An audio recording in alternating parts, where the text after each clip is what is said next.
Good morning friends, welcome to GS Pathshala. आज हम देखने वाले हैं 5 नवंबर के करंट अफेयर्स। हाल ही में सामिया हसन ने किस देश का राष्ट्रपति चुनाव जीत लिया है? किर्गिस्तान, कजाकिस्तान, तंजानिया या इनमें से कोई नहीं? आंसर है तंजानिया। तंजानिया की राष्ट्रपति सामिया सुलूहु हसन को राष्ट्रपति चुनाव में फिर से विजेता घोषित किया गया है। हाल ही के दिनों में देश में तनाव और हिंसा के बीच उन्हें एक और कार्यकाल मिल गया है। चुनाव आयोग के मुताबिक सामिया ने करीब 98% वोट हासिल किए हैं।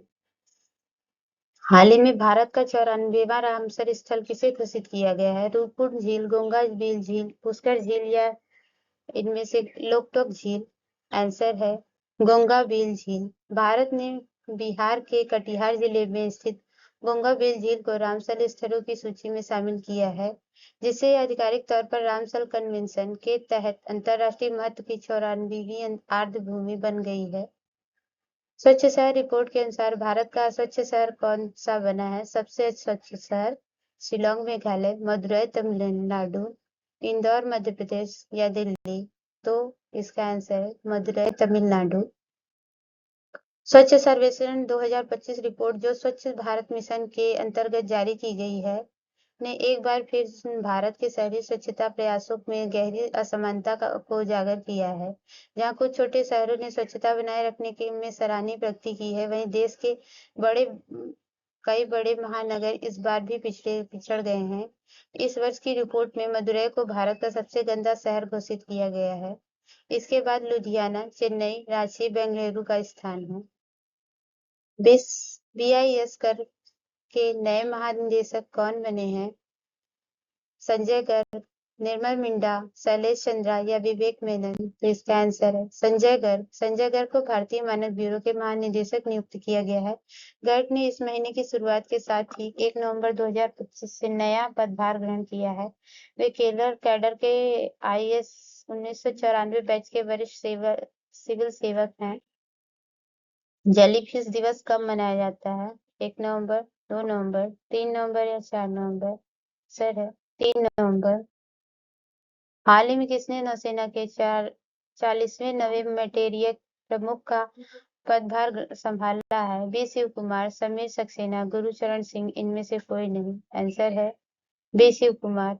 Vice admiral B Shiv Kumar VSM ने भारतीय नौसेना के 40वें चीफ मेटेरियल के रूप में कार्यभार संभाला है। उन्होंने vice admiral Kiran Deshmukh VSM का स्थान लिया है, जो 39 वर्षों से अधिक की उत्कृष्ट सेवा के बाद रिटायर हुए हैं।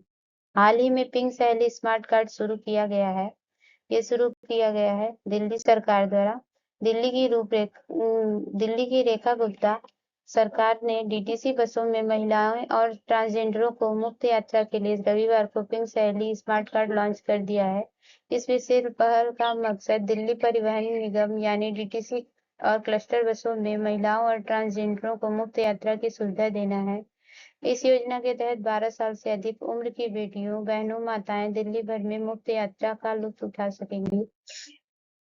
हाल ही में किस देश ने अपने स्वच्छ और सतत उत्पादन को बढ़ावा देने के लिए 8 नए परमाणु बिजली संयंत्रों का निर्माण की घोषणा की है? श्रीलंका, ईरान, बांग्लादेश या इनमें से कोई नहीं? तो इसका आंसर है ईरान। ईरान के परमाणु ऊर्जा संगठनों के प्रमुख मोहम्मद इस्लामी ने कहा है कि 4 परमाणु बिजली संयंत्र बुशेर में और अन्य इसके उत्तरी और दक्षिणी तटों पर निर्मित किए गए हैं। हाल ही में तंबाकू और वेपिंग उत्पादों पर पीढ़ीगत प्रतिबंध लागू करने वाला पहला देश कौन बना है? इंग्लैंड, ऑस्ट्रेलिया, मालदीव या इनमें से कोई नहीं? इसका आंसर है मालदीव। मालदीव ने एक ऐतिहासिक निर्णय लेते हुए 1 नवंबर 2025 से प्रभावित तंबाकू और वेपिंग पर पीढ़ीगत प्रतिबंध लागू कर दिया है। इस कानून के तहत 1 जनवरी 2007 के बाद जन्मे किसी भी व्यक्ति, यहाँ तक कि पर्यटकों को तंबाकू उत्पाद खरीदने या उपयोग करने में की अनुमति नहीं है। यह कदम मालदीव को विश्व का पहला ऐसा देश बनाता है जिसने धूम्रपान मुक्त भविष्य की दिशा में इतना बड़ा कानूनी बदलाव किया है।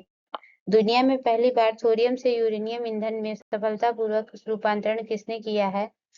तो इसका आंसर चीन। परमाणु के क्षेत्र में एक ऐतिहासिक उपलब्धि हासिल करते हुए चीन ने पहली बार थोरियम से यूरेनियम ईंधन रूपांतरण को एक थोरियम मोल्टन सॉल्ट रिएक्टर के भीतर सफलतापूर्वक संपन्न किया है, जो विश्व का एकमात्र परिचालित रिएक्टर है। 3 नवंबर 2025 को घोषित यह सफलता चौथी पीढ़ी की परमाणु तकनीक के विकास में एक महत्वपूर्ण मील का पत्थर है, जो भविष्य के लिए अधिक सुरक्षित, दक्ष और स्वच्छ ऊर्जा उत्पादन की दिशा में मार्ग प्रशस्त करेगी। हाल ही में किस देश के राष्ट्रपति कार्लोस मौजोन ने इस्तीफा देने की घोषणा की है? मोरक्को, वेलेंसिया, वियतनाम या इनमें से कोई नहीं? आंसर है वेलेंसिया। कार्लो हाल ही में भारत द्वारा वित्त पोषित बहुजातीय त्रिभाषिक स्कूल का उद्घाटन किया गया है। म्यांमार, भूटान, नेपाल या श्रीलंका? आंसर है श्रीलंका। श्रीलंका की कैपिटल है कोलंबो। करेंसी है श्रीलंकन रुपी। पीएम है हरनीश अमरसूरिया। प्रेसिडेंट है अनुरा कुमार दिसानायका। पूर्वी प्रचंड अभ्यास कहाँ हुआ है? केरल, असम, गुजरात, अरुणाचल प्रदेश? आंसर है अरुणाचल प्रदेश।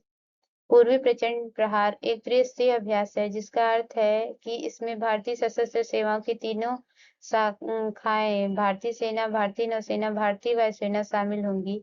इस अभ्यास का आयोजन 11 से 15 नवंबर तक 5 दिनों के लिए किया जाएगा। यह अरुणाचल प्रदेश के मेचुका में होगा, जो वास्तविक नियंत्रण रेखा के निकट एक अग्रिम क्षेत्र है।